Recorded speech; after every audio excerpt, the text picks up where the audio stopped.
गौवंश व दुधारू पशुओं के अनधिकृत परिवहन तस्करी पर अब छत्तीसगढ़ सख्त, आरोपियों के खिलाफ होगी सख्त कार्रवाई। गौवंश व दुधारू पशुओं की तस्करी करते पकड़े जाने पर 7 साल की सजा और 50,000 रुपए के जुर्माने का प्रावधान।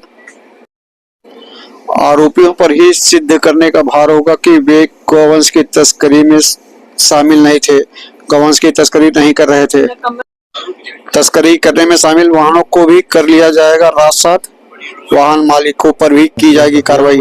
इस प्रक्रिया में हम आगे बढ़ेंगे। गौवंश के परिवहन की अनुमति लेकर जो वाहन चलेंगे उन्हें इसका टैक्स लगाकर प्रदर्शन करना होगा, चलना होगा। की बात है, कुछ में संशोधन के भी प्रस्ताव हैं। जैसे हम आगे बढ़ के इसमें एक और करेंगे कि समय का संशोधन होगा, सुबह इतने बजे से शाम 6 बजे तक ही इसमें परिवहन किया जा सकेगा। इसमें संशोधन की प्रक्रिया भी चल रही है, वो विषय भी आपके सामने जल्दी ही आ जाएगा। संशोधन सदन के जरिए, सदन की आवश्यकता नहीं होगी, उसमें नियमों में संशोधन है। अधिनियम बने तो सदन की आवश्यकता है, वो बन चुके हैं, उसमें नियम ही हमको बनाने। जो अभी मैं आपसे कह रहा हूँ, बने हुए अधिनियमों के अंतर्गत बनाए हुए नियमों के इम्प्लीमेंटेशन के लिए, उसकी प्रक्रिया के लिए ही है।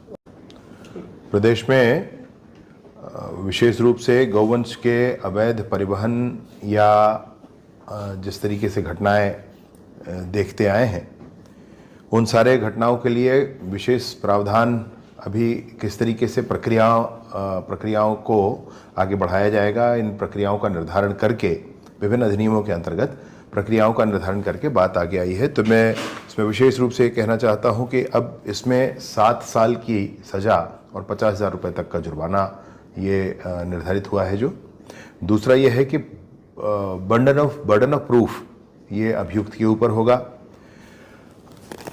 अपराध संज्ञेय और गैर जमानती माने जाएंगे। सक्षम अधिकारी की अनुज्ञा पत्र के बिना परिवहन नहीं किया जा सकेगा अथवा पूर्ण परिवहन अवैध माना जाएगा। परिवहन करते समय गाड़ी के ऊपर अलग से फ्लैग्स लगा करके बताया जाए, स्पष्ट किया जाएगा कि इसमें गौवंश का परिवहन किया जा रहा है, ताकि बात बहुत स्पष्ट हो सके।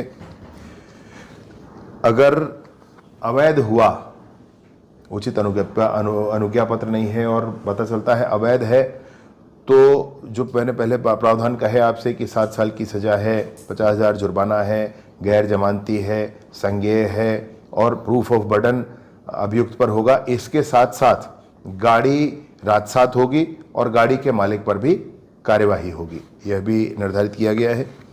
साथ ही साथ इस तरह से काम करने वालों ने जो संपत्ति इस विषय को लेकर के अर्जित की है, वो संपत्ति कुर्क की जाएगी।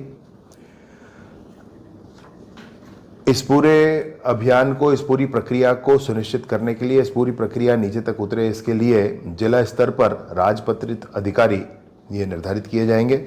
उनके फ़ोन नंबर, उनका पूरा डिटेल थानों में भी उपलब्ध कराया जाएगा, सार्वजनिक स्थलों पर उपलब्ध कराया जाएगा, समाचार पत्रों के माध्यम से उपलब्ध कराया जाएगा कि गौवंश के अवैध परिवहन आदि विषयों को लेकर के यह नोडल अधिकारी हैं और कोई भी इनको फ़ोन करके और इन विषयों की पूरी जानकारी दे सकता है।